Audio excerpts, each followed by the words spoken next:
Sir लेकिन अगर किसी को पहचानना हो, सपोज ऐसा बोला जाता है कि लड़कियों की इंट्यूशन पावर बहुत स्ट्रांग होती है, मतलब हर बार बोला जाता है कि उन्हें पहले ही पता चल जाता है, वो सिक्स सेंस वाली चीज़ है कि उन्हें पता होता है कि सामने वाला क्या बोलने वाला है या किस तरह बिहेव करने वाला है, उसकी बॉडी लैंग्वेज बहुत अच्छे से पढ़ ली जाती है। लेकिन ये बाकी ह्यूमंस के साथ क्यों नहीं है? क्योंकि मैं स्पेसिफिकली बॉयज़ मेंशन नहीं करूँगी, बहुत सारी लड़कियों के पास भी नहीं होती है।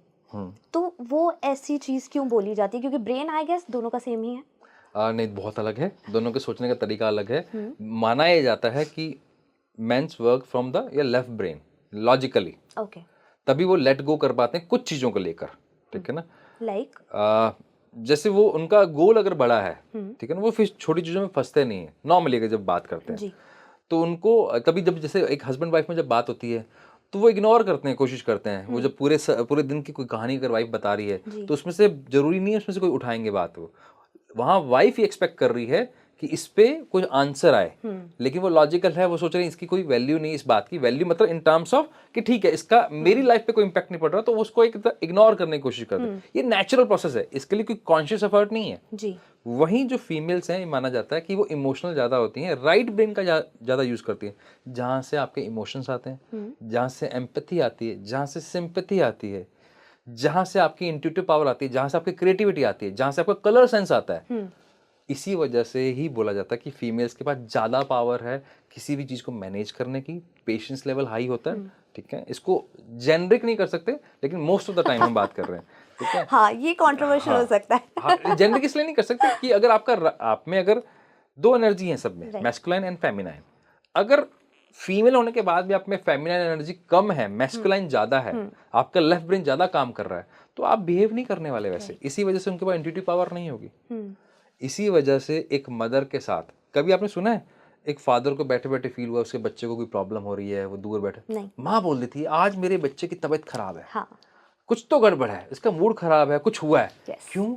क्योंकि उनका राइट ब्रेन और इमोशनल कनेक्शन, सिंपैथी और एम्पैथी इतनी हायर लेवल पे है कि वो इंट्यूटिव पावर उनको बाय बर्थ मिलती है। ऑब्वियसली उनमें फेमिनिन एनर्जी होनी चाहिए। वाइस वर्सा, कुछ बॉयज आपको मिलेंगे जो बहुत हाई फेमिनिन एनर्जी के साथ रहते हैं, तो उनकी इंट्यूटिव पावर बहुत स्ट्रांग होती है, बहुत जल्दी एम्पैथी में आ जाना, सिंपैथी में आ जाना, क्रिएटिविटी बहुत हाई होना। तो ये उनकी पावर्स हैं। तो यूज बैलेंस वे में होना पड़ेगा। तो इंट्यूशन को आप ना जितना नर्चर कर लो और इतनी क्विकली नर्चर कर सकते हो आप कि आपकी day to day life easy हो जाती है अगर आप नर्चर कर लो इसको तो। वो कैसे पॉसिबल है सर? मतलब डेली बेसिस पे हमें क्या रूटीन इसके लिए फॉलो करना चाहिए?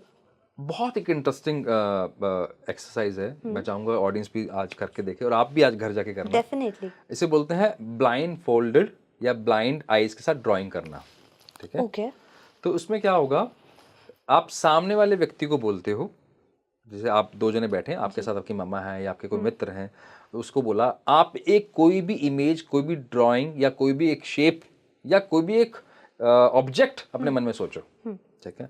वो सोचेंगे, आपको नहीं बताएंगे, और अब आपने एक काम डीप स्टेट में जाना है जहां आप रिलैक्स हो जाओ, एक थोड़ा सा लंबी गहरी सांस लो और सिर्फ कॉन्शियसनेस के साथ कि मैंने एक लंबी गहरी सांस ले ली है।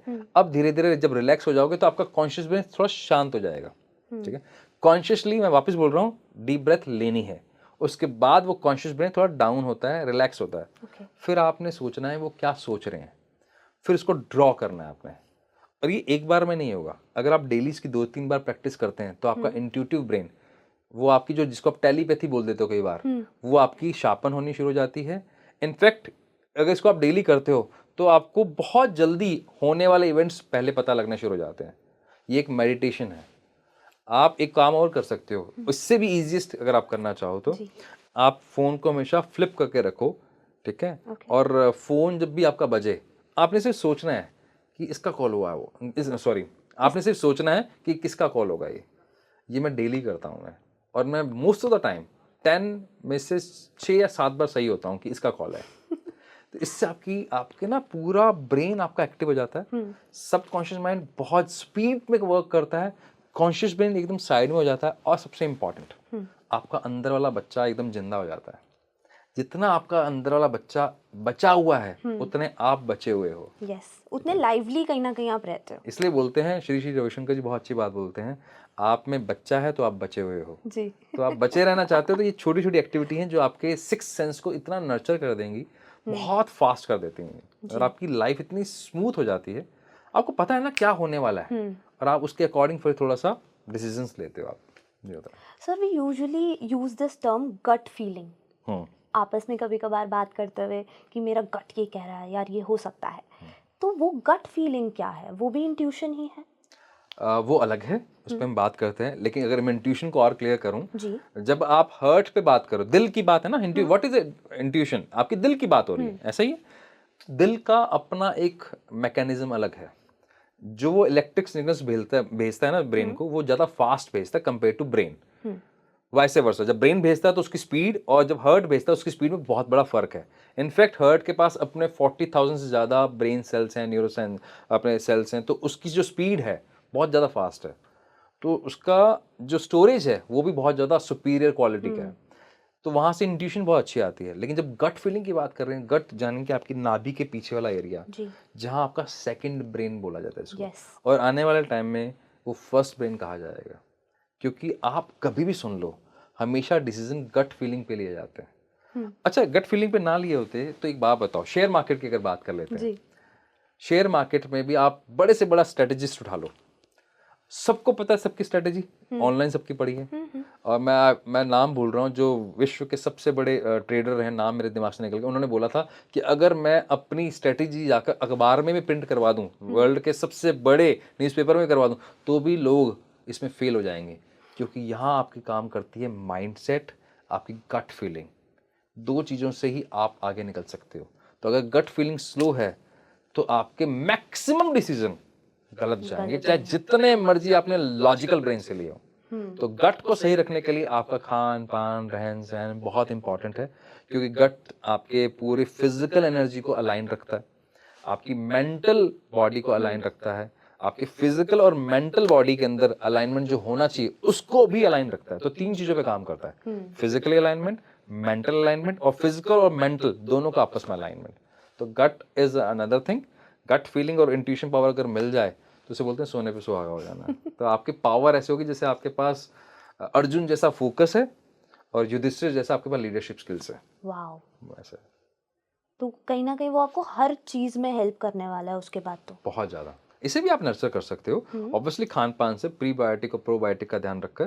फिर भी अगर आप उसको नर्चर करना चाहते हो तो एक बहुत इंटरेस्टिंग एक्टिविटी है, अगर आपकी ऑडियंस करना चाहे तो ये भी एक एक्टिविटी, ये मुझे लगता है पॉडकास्ट का वर्कशॉप हो जाएगा। इस एक्टिविटी को हम बोलते हैं 5 4 3 2 1। ओके, तो ये काम कर रहा है आपके लेफ्ट ब्रेन के माइक्रो ऑब्जर्वेशन वाले पार्ट को एनहेंस करने में। कौन सा? ऑसिपिटल लोब, जहां से आपको देखने की क्षमता आती है, सुनने की क्षमता आती है, सूंघने की क्षमता आती है। अगर मैं इसे बढ़ा दूं तो अगर ये मेरी बढ़ गई। अच्छा, आप एक बात बताओ, आप कोई भी चीज़ सीखते हैं, या बच्चा कोई भी सीखता है, या आप भी कुछ सीखते हो, कैसे सीखते हैं? या तो हम सुनते हैं, या हम देखते हैं, या हम फील करते हैं। तो तीनों से ब्रेन में इनपुट गया।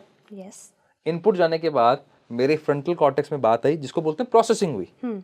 फिर आया मेरा आउटपुट, प्री फ्रंटल कॉर्टेक्स से मैंने एक्शन लिया।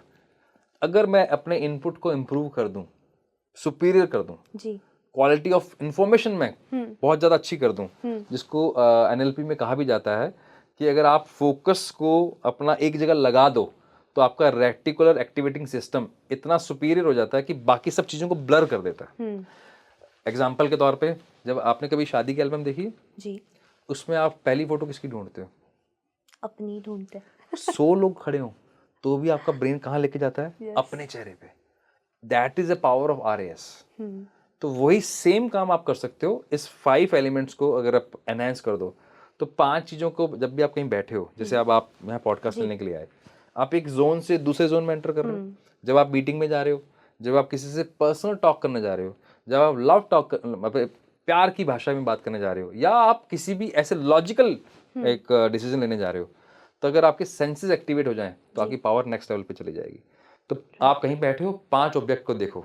जैसे मैं यहाँ पे पहली बार आ रहा हूँ, आपके यहाँ पर एक प्लांट लगा हुआ, मनी प्लांट लगा हुआ है, एक पेड़ लगा हुआ है, एक मैं बोल रहा हूँ साथ साथ लाइट लगी हुई है, ये भैया ने इस तरह की शर्ट पहनी हुई है, तो मैंने 5 ऑब्जेक्ट बोले, तो मेरा टेम्पोरल लोब एक्टिव हुआ और मेरा ऑसिपिटल लोब एक्टिव हो गया। मैं साइंटिफिकली बता रहा हूँ। फिर मैंने 4 साउंड्स को सुना। इस लाइट की एक साउंड आ रही है, जब हिलते हैं तो चेयर में से एक साउंड आती है, जब मैं ऐसे करता हूँ तो एक रिस्ट वॉच में से एक साउंड आ रही है, जब मैं बैठा तो यहाँ से साउंड, तो मेरे कान एक्टिव हुए। फिर मैंने 3 चीज़ों को फील किया। इस फेदर का अपना एक टच है, मैंने जब आपसे शेक हैंड किया था तो आपका एक अलग टच है, जब मैं यहाँ एंटर किया, इस गेट को टच किया तो मैंने वो उसको याद किया। फिर दो स्मेल को मैंने महसूस किया। यहाँ पर जब बैठा, इस रूम की एक फ्रेगरेंस है, मैं जब बाहर बैठा था अलग फ्रेगरेंस है, कॉफ़ी आई तो कॉफ़ी की एक फ्रेगरेंस है, तो मैंने अपने नाक को काम में लगाया। फिर लास्ट जब भी मुझे मौका मिले मैं कुछ नया टेस्ट कर लूँ, शायद पानी नया हो, यानी कि नए कहीं पे गया हूँ तो मैं वहाँ मेरे को पानी मिल जाए, या कुछ मैंने कुछ भी नया टेस्ट कर लिया, तो मेरी 5 सेंसेस सुपीरियर लेवल पे चली गई। और मेरा लॉजिकल ब्रेन के पास इतना सारा इंफॉर्मेशन है, क्वालिटी इंफॉर्मेशन है। अब मेरी 6 सेंस मुझे सपोर्ट करेगी, गट फीलिंग मुझे सपोर्ट करेगी, मैंने जो खाना खाया वो जल्दी डाइजेस्ट होगा। इतनी सी एक्टिविटीज है। और कितनी देर लगी इसमें? 12 सेकंड का काम है। 12 सेकंड में आप अपने ब्रेन को 10x पावर पे ले जा सकते हो, साइंटिफिकली प्रूवन है। तो ये आप करके देखना आज। This is magical. आप करके देखेंगे, आपको पता लगेगा आप किसी भी इमोशन में आप उससे बाहर आ जाएंगे।